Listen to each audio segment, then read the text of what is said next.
SSC academy में आप लोगों का स्वागत है। जैसा कि खतरनाक टॉपिकों का सिलसिला जारी है, आज उसी क्रम में जो हमारा महत्वपूर्ण टॉपिक है, जो खतरनाक टॉपिक हम कह सकते हैं, वह टॉपिक है मेंडल के नियम में प्रयुक्त शब्दावली।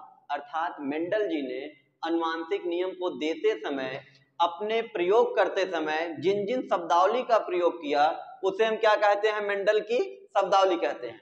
यदि हमें मेंडल के नियम तथा उनके आनुवांशिक नियमों को पढ़ना होता है तो उससे पहले हमें उनके द्वारा प्रयोग किए गए शब्दावली के बारे में जान लेना अति महत्वपूर्ण हो जाता है। यह शब्दावली लगभग 16 की संख्या में है, जिसमें हम पहली शब्दावली की बात करते हैं तो पहली शब्दावली उनके द्वारा प्रयोग की गई, उसे कहते हैं जीन या कारक। अर्थात जो मेंडल ने अपनी पहली शब्दावली दी, उसे हम जीन या कारक के नाम से जानते हैं। तो जीन या कारक क्या होते हैं, उसकी परिभाषा हम देख लें तो जैसा कि लिखा गया है, सजीवों के प्रत्येक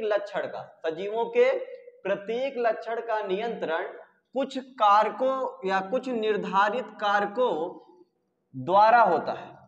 सजीवों के प्रत्येक लक्षण का नियंत्रण कुछ निर्धारकों द्वारा होता है, जिन्हें आनुवांशिकी में जीन या कारक कहते हैं।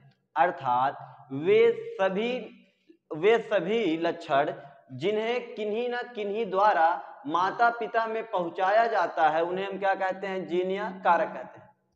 वह आनुवांशिक कारक जिसके द्वारा माता पिता के लक्षणों को उनके पुत्रों में पहुंचाया जाता है, उन्हें क्या कहते हैं? जीन या कारक कहते हैं। पहले मेंडल जी ने जो माता पिता के लक्षण थे, उन्हें जो पुत्रों में ले जाते थे, ऐसे निर्धारकों को कारक नाम दिया। क्या नाम दिया? कारक नाम दिया। लेकिन बाद में जॉनसन नामक वैज्ञानिक ने इन्हीं कारकों को क्या नाम दिया? जीन नाम दिया। जैसा कि हमें पता है, जो जीन होते हैं वही माता पिता के लक्षण को संतानों में ले जाते हैं। इसलिए हम कह सकते हैं कि जीन आनुवांशिक की जो हेरिडिटी होती है, जो जीन आनुवांशिक की इकाई होती है। कभी कभी पूछ लिया जाता है कि जीन शब्द का प्रयोग सबसे पहले किसके द्वारा किया गया? तो जीन शब्द का प्रयोग सबसे पहले किसके द्वारा किया गया? जॉनसन के द्वारा किया गया। इसी के क्रम में जो हमारा दूसरा शब्दावली है, वह होता है युग्म विकल्पी, अथवा जिसे हम कहते हैं एलीलोमार्फ। तो जैसा कि आप देख रहे हैं, अर्थ यहीं पे है युग्म विकल्पी। अब युग्म मतलब क्या होता है? जोड़ा होता है, और विकल्प मतलब क्या होता है? एक साथ पाया जाना, एक साथ के बाद अल्टरनेट क्रम में पाया जाना। तो हम इसकी बात करते हैं यदि युग्म विकल्पी की, तो हम कहते हैं विपरीत लक्षणों वाले युग्मों को, ऐसे लक्षण जो क्या हो? विपरीत हो, उन्हें हम क्या कहते हैं? युग्म विकल्पी। अर्थात युग्म विकल्पी वे शब्दावली है जिसके अंतर्गत मेंडल जी ने हमें बताया कि जितने भी विपरीत लक्षण वाले युग्म हैं, उन्हें हम क्या कहते हैं? युग्म विकल्पी कहते हैं। यदि हम समझने के लिए बात करें तो कोई लड़का ऐसा होता है जो बहुत अच्छा होता है और बहुत क्या होता है? बुरा होता है। अच्छे लोगों के साथ वह अच्छाई से पेश आता है, जबकि बुरे लोगों के साथ बुराई से पेश आता है। अर्थात जब वह सभ्य समाज में रहेगा तो वह अपनी अच्छी बातों को व्यक्त करेगा, जब वह बुरे समाज में रहेगा तो बुरे लोगों के सामने वह अपनी बुरी बातों को व्यक्त करेगा। तो युग्म विकल्पी की परिभाषा होगी, विपरीत लक्षणों वाले युग्मों को युग्म विकल्पी कहते हैं। जैसा पता है, आपको पता होगा कि जो आर और कैपिटल आर तथा स्मॉल आर होता है, तथा कैपिटल टी तथा स्मॉल टी होता है, इसमें जो कैपिटल आर होता है वह प्रभावी लक्षण को व्यक्त करता है, तथा जो स्मॉल आर होता है वह अप्रभावी लक्षण को व्यक्त करता है। अर्थात यहाँ युग्म तो है, यहाँ जोड़ा तो है, लेकिन यहाँ विकल्प के रूप में भी है। अर्थात एक प्रभाविता को प्रकट कर रहा है, दूसरा किसे? अप्रभाविता को प्रकट कर रहा है। इस प्रकार से जो तीसरा शब्दावली है उसे कहते हैं समयुग्मी एवं विषमयुग्मी। यहाँ भी जो है शब्द से ही अर्थ को हम निकाल सकते हैं कि समयुग्मी अर्थात समान युग्म, अर्थात ऐसा युग्म जिसमें दोनों चीज क्या हो? समान हो, या ऐसा जोड़ा जिसमें दोनों चीज क्या हो? समान हो। जबकि दूसरा है विषम युग्मी, अर्थात ऐसा जोड़ा जिसमें जो जोड़े लिए जा रहे हैं वो एक दूसरे से क्या हो? अलग अलग हो। तो इस प्रक्रिया में यदि हम इसकी परिभाषा की बात करें तो हम कहेंगे कि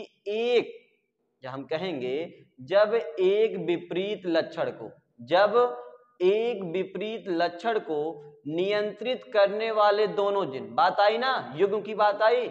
युग्म मतलब क्या होता है, जोड़े की संख्या में या दो की संख्या में जब एक विपरीत लक्षण को नियंत्रित करने वाले दोनों जीन एक ही प्रकार के होते हैं, दोनों जीन एक ही प्रकार के होते हैं, इसे हम क्या कहते हैं, समयुग्मी कहते हैं। हम दूसरी भाषा में बात करें तो ऐसे जीन जो एक जोड़े में हो तथा वे दोनों क्या हो, समान हो, एक दूसरे से क्या हो, समान हो। यदि हम यहाँ देखें तो आपने देखा होगा कि पौधे के पुष्प को यदि हमें लाल कलर से दिखाना है तो इसके लिए हम किसका प्रयोग करते हैं, कैपिटल आर तथा कैपिटल आर, तो यह क्या हो जाएगा, समयुग्मी हो जाएगा। वहीं यदि हम पुष्प के रंग को सफेद दिखाते हैं उसके लिए हम स्मॉल डब्ल्यू तथा स्मॉल डब्ल्यू जीन की बात करते हैं। जब विपरीत लक्षणों को नियंत्रित करने वाले दोनों जीन अलग अलग हो, अर्थात विषम मतलब क्या होता है, अलग, युग्म मतलब होता है जोड़ा। जब किसी भी लक्षण को या किसी विपरीत लक्षण को नियंत्रित करने वाले दोनों जीन अलग अलग होते हैं तो इस प्रकार के लक्षण को क्या कहते हैं, हम विषम युग्म की कहते हैं। यदि हम इसके एग्जाम्पल की बात करें तो हम क्या देखते हैं, एक कैपिटल आर दूसरा स्मॉल आर, अर्थात जो कैपिटल आर होता है वह पौधे के लाल पुष्प के लाल रंग को प्रदर्शित करता है, जबकि जो स्मॉल आर होता है वह पौधे का जो है अप्रभावी लक्षण होता है तथा वह पौधे के पुष्प के सफेद रंग को क्या करता है, प्रदर्शित करता है। वहीं यदि हम बात करें तो एक होता है कैपिटल टी दूसरा स्मॉल टी, पौधे के लंबेपन को क्या करता है, प्रदर्शित करता है कैपिटल टी, तथा स्मॉल टी जो होता है वह पौधे के बौनेपन को क्या करता है, प्रदर्शित करता है। जिसमें दोनों जीन एक ही प्रकार के होंगे उसे हम समयुग्मी कहेंगे, जिसमें दोनों जीन क्या होंगे, एक दूसरे से अलग अलग होंगे उसे हम क्या कहेंगे, विषमयुग्मी कहेंगे। जो तीसरी शब्दावली प्रयोग में लाई गई वह थी शुद्ध जात, प्योर स्पीसीज। तो हम बात करते हैं समान लक्षणों वाले पौधों से उत्पन्न जात शुद्ध जात के पौधे कहलाते हैं, या ऐसी जात को क्या कहते हैं, शुद्ध जात कहते हैं। अर्थात जब हम समान लक्षणों वाले पौधों से जात नई जात को उत्पन्न करते हैं तो यह प्रक्रिया क्या कहलाती है, शुद्ध जात कहलाती है। या दूसरी भाषा में बात करें हम तो समयुग्मी जीन वाले पौधों को, ऐसे जीन जिनके जो युग्म हो वह क्या हो, समान हो, जैसा हमने पहले देखा समयुग्मी, तो समयुग्मी जीन वाले पौधों को शुद्ध जात कहते हैं। ऐसी जात जिसके लक्षण क्या हो, समान हो, एक युग्म में हो, उन्हें क्या कहते हैं, शुद्ध जात कहते हैं। जैसा आप देख सकते हैं यहाँ पे एग्जाम्पल लिया गया है कैपिटल आर कैपिटल आर, अर्थात यह शुद्ध जात के पौधे का जो फूल पुष्प होगा वह कैसा होगा, लाल कलर का होगा, तथा स्मॉल टी यह शुद्ध बौना पौधे को क्या करेगा, प्रदर्शित करेगा। वहीं जो पांचवी शब्दावली ली गई है वह है संकर जात। जैसा कि हम जानते हैं आगे शब्दावली भी है कि संकरण क्या होता है या संकर जात क्या होता है, तो हम यहाँ पर संकर जात है ऐसे पौधे जो भिन्न भिन्न लक्षणों वाले पौधों के संकरण से उत्पन्न होते हैं। ऐसे पौधे जो भिन्न भिन्न लक्षणों वाले पौधों के संकरण से उत्पन्न होते हैं, ऐसे जात को क्या कहते हैं, संकर जात कहते हैं। हमें पता है हम जो संकर जात होते हैं उसे हम विषम युग्मी भी कह, जैसा हमने देखा कि समयुग्मी जिनको क्या कहते हैं, शुद्ध जात। वहीं हम कह सकते हैं कि जो विषम युग्म की जीन वाले पौधे होते हैं उन्हें क्या कहते हैं, संकर जात कहते हैं। तो हमें पता है कि एग्जाम्पल ले गया है कैपिटल टी स्मॉल टी, अर्थात जो कैपिटल टी होगा वह किसे प्रदर्शित करता है, लंबेपन को, और जो स्मॉल टी होता है वह किसे प्रदर्शित करता है, बौनेपन को। वहीं ये दोनों जब साथ साथ हैं तो यह कैसा होगा, संकर लंबे पौधे हो जाते हैं। अर्थात जो कैपिटल टी तथा स्मॉल टी होता है यह पौधे के संकर को क्या करता है, संकर जात को प्रदर्शित करता है।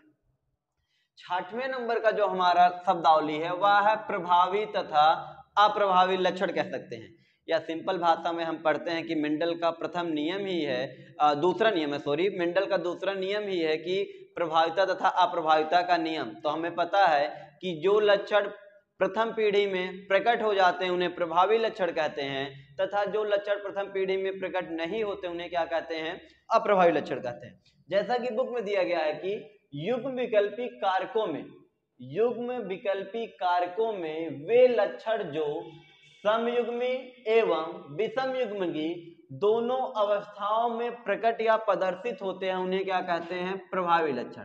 दो शब्द का प्रयोग किया गया, समयुग्मकी एवं विषम युग्मकी। हमें पता है कि कैपिटल आर क्या है? समयुग्मकी है।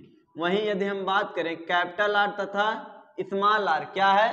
विषम युग्मकी है। अब यहाँ पे जो कैपिटल आर है वह किसको प्रदर्शित कर रहा है? पुष्प के, किसे प्रदर्शित कर रहा है? पुष्प के लाल रंग को। वहीं जो कैपिटल आर तथा स्मॉल आर है उसमें जो पहला आर है वह किसे प्रदर्शित कर रहा है? पुष्प के लाल रंग को। अर्थात इससे हमें पता चलता है कि प्रभावी लक्षण वे लक्षण होते हैं जो युग्म विकल्पी में भी प्रकट होते हैं एवं जो समयुग्मकी में भी प्रकट होते हैं एवं जो विषम युग्मकी में भी प्रकट होते हैं उन्हें हम क्या कहते हैं? प्रभावी लक्षण होते हैं। वही इसका ठीक उल्टा हो जाता है, वे लक्षण जो केवल समयुग्मकी स्थिति में प्रदर्शित होते हैं लेकिन विषम युग्मजी स्थिति में नहीं, ऐसे लक्षणों को क्या कहते हैं? हम अप्रभावी लक्षण कहते हैं। अब हमें पता है यदि हम बात करते हैं स्मॉल टी या क्या है? समयुग्मजी है। क्या है? समयुग्मजी है। अर्थात इस स्थिति में क्या हो रहा है? प्रदर्शित हो रहा है। अर्थात इस प्रकार से जो पौधा है स्मॉल टी का या क्या होगा? बौना पौधा होगा। वहीं यदि यह कैपिटल टी विषम युग्मजी स्थिति में हो अर्थात कैपिटल टी के साथ हो तो यहाँ पर केवल पौधे का प्रभावी लक्षण प्रकट होता है। अर्थात जो कैपिटल टी है यह अपने गुण को प्रदर्शित करता है, जो स्मॉल टी है जो बौनेपन को प्रदर्शित करता है वह क्या होता है? कैपिटल टी के पीछे छिप जाता है, जिसके कारण इसे हम क्या कहते हैं? संकर पौधे कहते हैं। ठीक है। यदि हम सातवें शब्दावली की बात करें तो लक्षण प्रारूप तथा जीन प्रारूप शब्द से ही अक्षर है शब्द से ही स्पष्ट है कि पौधे के दैहिक लक्षण लक्षण प्रारूप करते हैं।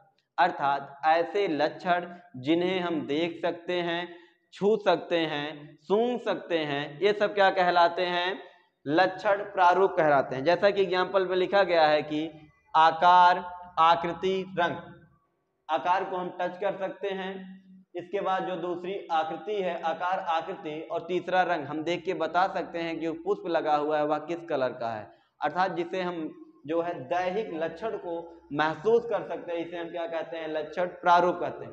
जबकि जो जीन प्रारूप होता है यह किसी भी पौधे या जीव के शारीरिक संगठन के क्या होता है? उसके आनुवंशिक लक्षणों पर निर्भर करता है। अर्थात पौधे के जीनी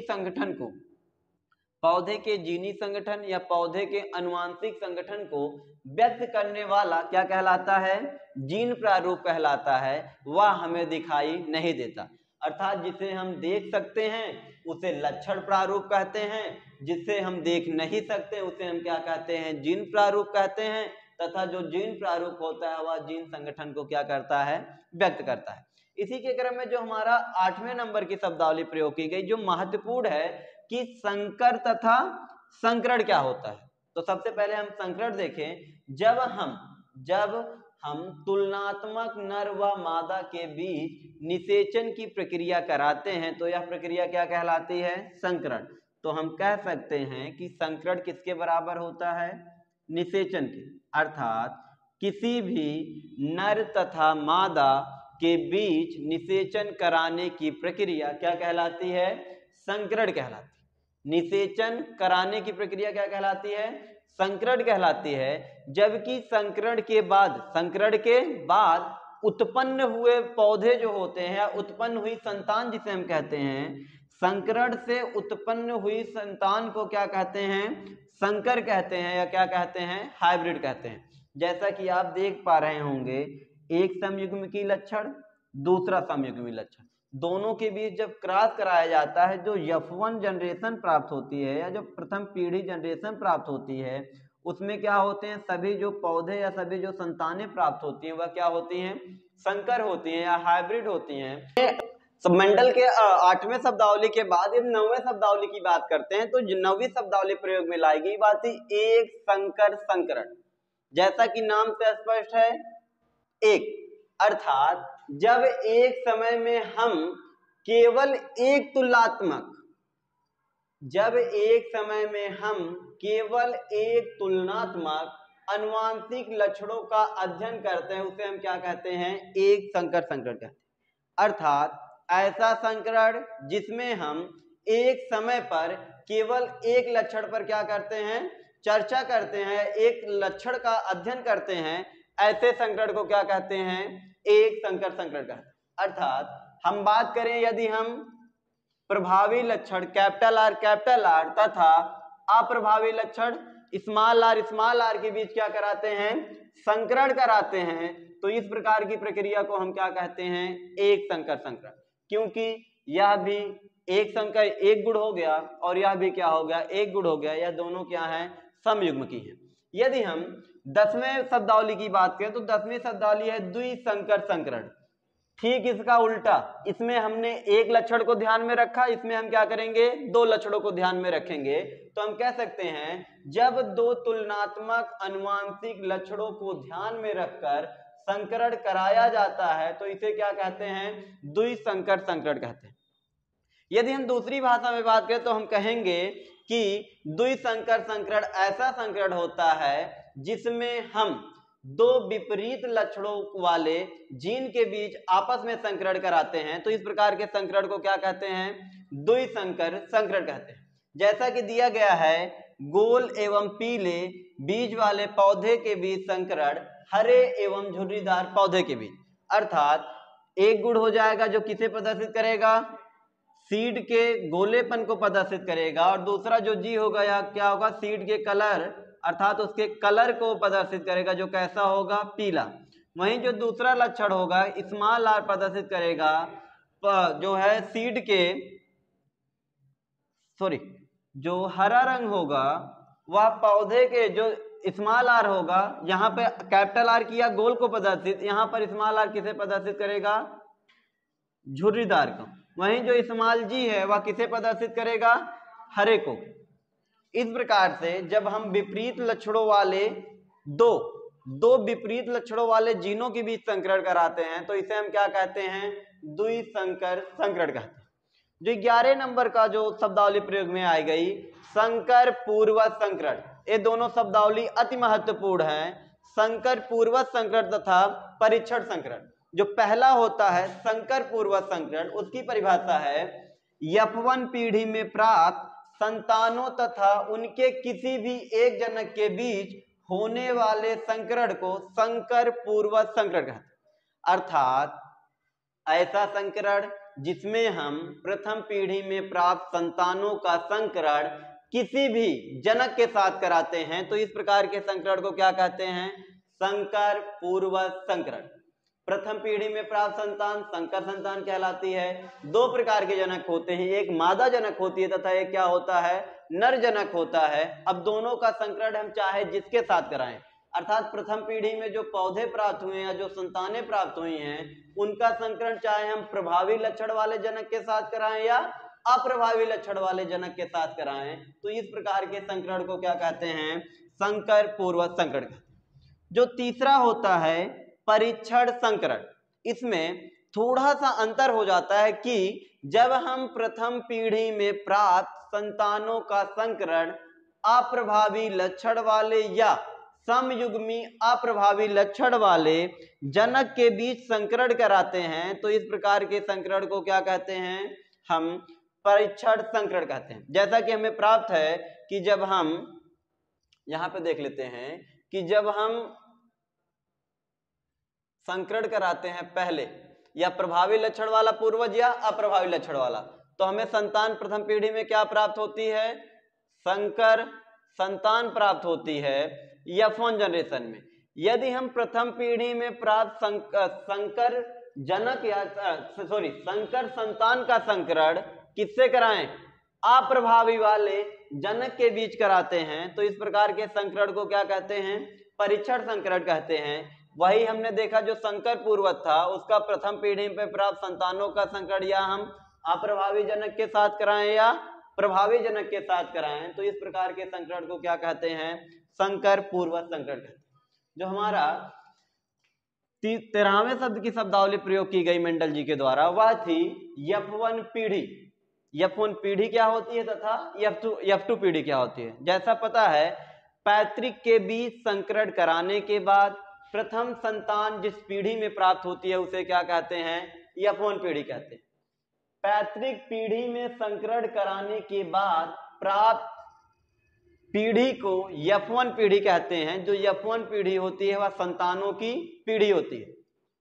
पैतृक पीढ़ी में संकरण कराने के बाद प्राप्त पीढ़ी को F1 पीढ़ी कहते हैं। यदि हम देखें, प्रथम जनक, दूसरा जनक क्या बन गया, या संकर पौधा जनक बन गया, यही क्या है, F1 पीढ़ी है। दूसरा आ जाता है कि F2 पीढ़ी क्या होती है। तो F1 पीढ़ी में प्राप्त संतानों के बीच या संकर संतानों के बीच संकरण कराने के बाद जो दूसरी पीढ़ी बनती है उसे हम क्या कहते हैं, दूसरी पीढ़ी कहते हैं या F2 पीढ़ी कहते हैं। यदि हम बात करें तो यह क्या है, संकर पौधा या संकर संतान प्राप्त हुई। जब हम F1 पीढ़ी की संतानों में क्या कराते हैं, संकरण कराते हैं, तो इसके द्वारा जो दूसरी पीढ़ी प्राप्त होती है उसे क्या कहते हैं, हम F2 पीढ़ी कहते हैं। इस प्रकार से हमारा जो खतरनाक टॉपिक के था मेंडल के नियम में प्रयुक्त शब्दावली, वह क्या होता है, टॉपिक खत्म होता है। आप हमारे YouTube चैनल को सब्सक्राइब कर लीजिए। सबसे जरूरी बात कि आप टेलीग्राम चैनल को ज्वाइन कर लीजिए, जिससे सभी PDF जो है आप लोगों को फ्री में मिल जाएं और हम